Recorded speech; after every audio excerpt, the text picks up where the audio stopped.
Yeah, g'day, Scuzzy here. I've been asked a few times about a thumbie on a rod for a multiplier reel. The idea behind this is to stop a lot of bird's nests and line slippage when you're casting with the force that you're putting on the rod, trying to throw that lead out. Anyway, all it is a bit of cricket grip. Now I've just cut this down to a nice strip. It's probably a little bit wide, but it's good as gold. Here's a bit of a pink one. That's long enough for me, what I use. I've already got one on this reel seat here. I've just put insulation tape on it. Some guys will use cable ties. One main thing I've got to emphasise with this is when you're using a reel,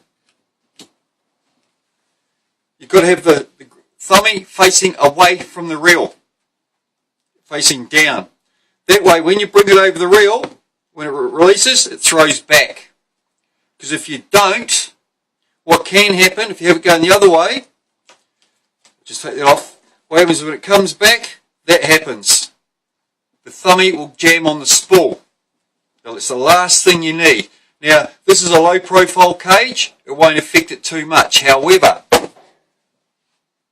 when you get to a high profile cage, with a gap in there, as you can see, and that's on the reel, if the thumbie's not the right way around, whack. It can get caught up back in there and cause a massive bird's nest for you.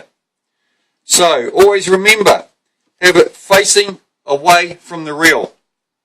Now you can also, with these thumbies, if you don't want to use insulation tape, cut it a bit longer. This is a bit long, but it'll be right. Place it underneath the reel foot. Do it that way. So you can put that underneath, wind down, tighten it up, make it the length you want. When you pull it tight with your thumb over it, when you release, it's still going to pull back. Not a problem. Anyway, I'll put it on and show you.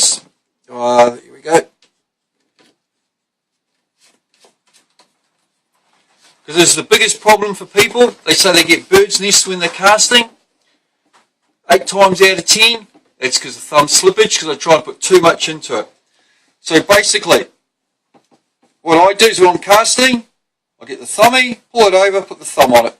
Simple. So you get a, pull that. So you get a decent grip. I like to put my thumb right over the front of the reel. Others like to keep it there. But as long as you have a good grip, the idea is you should always put your thumb on it first, then grab the rod. So when you release, if you watch that thumbie, well, it's a bit hard. If you watch it, pulls back. The other way around, it'll dig into there. You're asking for trouble. Some guys will use a coaster, which is little knobby things. I don't like them personally, but it's up to the individual. Same thing. You can still use a cable tie, or you can use insulation tape, or put the bit of thumbie or cricket grip underneath the reel seat. Cheers.